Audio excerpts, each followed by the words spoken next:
In this week's episode of Working with Todoist, I'm going to show you why the pinned searches is a game changer.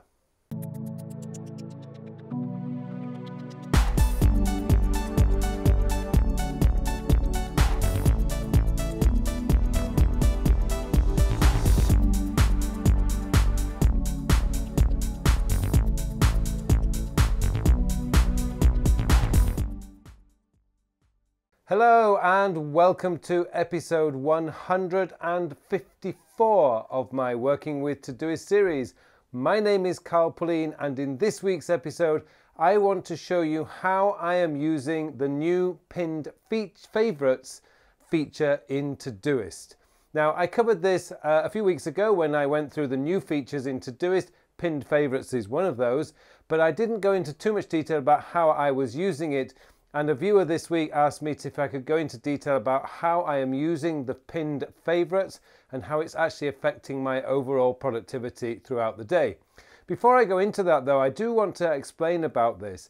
One of the biggest problems that we all face today is that when we start creating to-do lists, we end up with a long list of things that we have to get done. And let's be fair, most of those tasks do actually need to get done. But among all those tasks are tasks that are vitally important, tasks that are important, and tasks that really, they can be done another day. They're not vital, but they probably need to get done.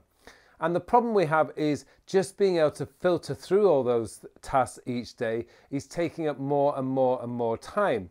So one of the things that I'm using the pinned favorites for is to focus me in on the things that are really going to help me to get the important stuff in my life done. And I say my life because I don't want to be focusing on other people's stuff, particularly stuff that's the responsibility of other people's. I don't mind helping people. Of course, I enjoy helping people. But at the end of the day, the important stuff is the stuff that takes my life further forward. And the same applies to you. The important stuff in your life is the stuff that takes you further forward along the road of your own destiny or your own plans for the future. And that's really important to remember. And when you start using the pinned favorites in a very strategic and a very smart way, you can really filter out all the non-important tasks. And so that when you're presented with your list of the things that really need to get done today, they are actually going to be important to you and will drive your life further forward. Okay, before we get into Todoist though, I would just like to say, if you like this video, please click on the like button below. And if you haven't subscribed to my channel yet, please subscribe. Okay, let's get into Todoist and I'll show you what I mean. Okay, so the way that I've got my favorites set up is today's objectives, today's focus, and next actions. I just have these three items here, and they are all from my filters. Now, so I've got today's objectives, today's focus, and next actions. Now, I could include today's routines if I wanted to, but I can always go into that at the end of the day because routines are not important to me. What I really want to do is to focus on today's objectives, today's focus, and the next actions. And my viewers have been asking about how have I got these set up and what do they actually mean. So let's go into the filters. For those of you who are not familiar with this new feature in Todoist, I should just point out that all you have to do to have your favorites on the sidebar. So what I mean by this is no matter what you've got with your projects, your labels or your filters, you can open those up as and when you want. So labels and filters and so on can be moved how you want them. But what you can do is pin favorites. So you can pin labels, you can pin projects, you can pin filters. You can pin pretty much anything you like here. And I haven't discovered the limitation on it yet, but I'm sure there is a limitation somewhere as to how many you can actually have on your favorites list. But I've focused on three because these are the three that I'm going to use throughout the day. By the end of the day, I can switch into my regular dashboard view here, which will give me what I really want to do. So let's start off with the top. By the way, just to pin, as I say, to pin anything, all you need to do is, let's say I wanted to pin my tickler file. You click on the three dots here and you can just add to favorites, and that will just add the project there. So as you can see, it comes up there. I don't actually want it there, so I'm going to hide it from favorites, and you can take it away. So that's how you actually set up those, for those of you who are not familiar with that. Okay, so let's go back into this. I've got my filters, and one thing I should point out is these will come up in the order that they are in your list. So for example, if I wanted to switch that round, today's focus, it's going to switch it round in my favorites list. But I don't want that. What I want to do is I want to see my objectives. Now, for those of you not familiar with that, I actually cover this quite in detail in my recent online course, Your Digital Life 2.0 online, but it's no secret. What I do is I set 2 objectives per day. Sometimes it's 3, but I would say 95% of the time I just set 2 objectives. As you can see, today I've completed my objectives. Sometimes, like today, it was only 1 objective, and I'm doing it right now, which is essentially to record the video, so that's all completed now.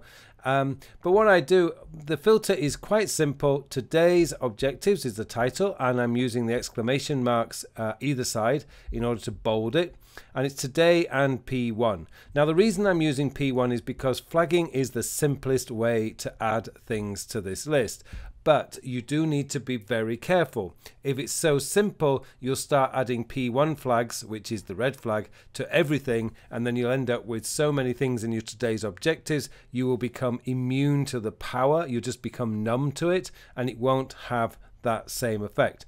So I reserve the P1 flag for anything that absolutely must be done today, or particularly the things that I really want to focus on. So quite often, I will have my exercise goal in there. So that remains just 1 more objective for the day, which would more than likely be a work-related task. Because right now, at the moment, my exercise is a focus thing that I'm working on, and I want to make sure that a minimum of 30 minutes exercise are done every day, except for Saturdays, because that's my day off. Okay, so that's the first one. Today's focus, though, is a little bit different. Today's focus is all the tasks that I really want to get done. I'm going to focus on today. And today is, and this one simply is today and not, the exclamation mark here means not, P4. P4 is basically no flag, or white flag if you want to call it that. So anything that you don't actually attach a flag to is automatically assigned P4. So essentially what I find is if I go into the next 7 days, and we'll take Monday as an example, because Sunday is a bit of an admin day. But if you look at this, so I've got here TO, which means today's objective, for write medium blog post on Monday. That will come up in my today's objective filter. Review CFP for what I would like to do at conference speeches. I've been writing a call for paper abstract. Confirm my afternoon classes, blog post. Now, as you can see, some of these are actually routines, but they have to be done at specific times of the day. There is no point in me confirming tomorrow, Monday's afternoon classes on Monday night, because obviously the event is over. So I do need to see that. I have a tickler reminder here, which tells me that elementary season 6 starts on Monday. Very exciting. I also have Leeds Rhinos is my rugby team. I have that coming up, and it hasn't actually got a label, but it doesn't really remind. I can just add in there at reminder. I have a reminder which I use for my tickler files. Confirm class with Mr. Beck. I should point out that some of these don't actually have labels, simply because I've been reorganizing my 8 labels, and I will be showing the results of that in a forthcoming episode. So as you can see, I'm going to have, on Monday, I'm going to see in my today's focus filter 1, 2, 3, 4, 5, 6, 7, 8. Because these ones down here are not going to come up. These are right up my student feedback forms, update billings, which is my invoicing software, and review cancel classes.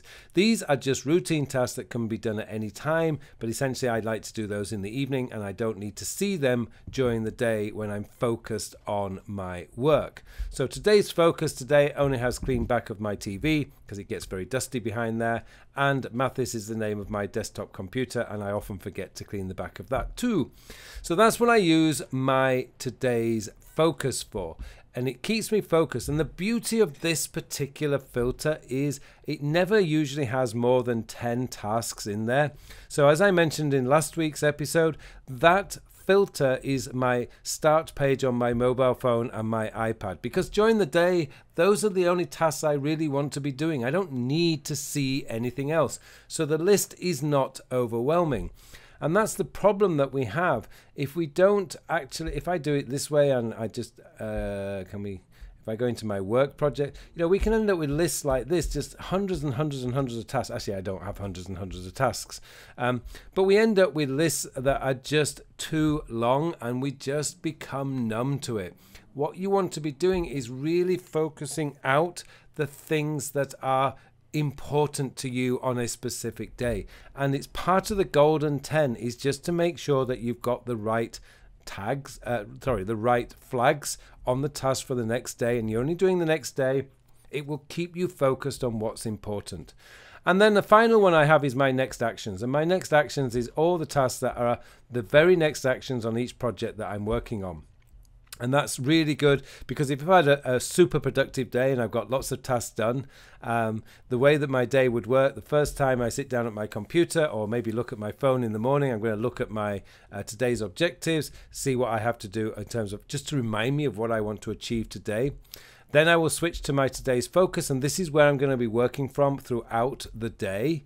And then finally, if I have time at the end of the day, I will switch to my next action so I can start doing some of those, particularly related to the time. So normally what I would find is on a beginning of the morning, my today's objectives will be 2. I should also point out that my objectives do also come up in today's focus, because this shows both all my red flags. So if you can go back into the filter, and I'll just show you the code I've got for that, which is today and not P4. So essentially my today's objectives are also going to come up in my today's focus, and they're going to come up at the top, because my today's objectives is just 2 things that I see, and it's a really good way of focusing my mind on the 2 things that I really want to get done today, or really want to achieve today. Then I can switch into my today's focus. My objectives are still there until they're done, and it just allows me to get on with my work. And this is why I believe this single new feature in Todoist is such a game changer for me, and I'm sure for you, if you start utilizing the power of these, it gets you focused in on what's truly important to you, so that you don't end up having an incredibly busy day, wasting time on tasks that are not important. Okay, hopefully that's clarified that. Hopefully that's answered the question that came up this week on my YouTube channel. It just remains for me now to wish you all a very, very productive week.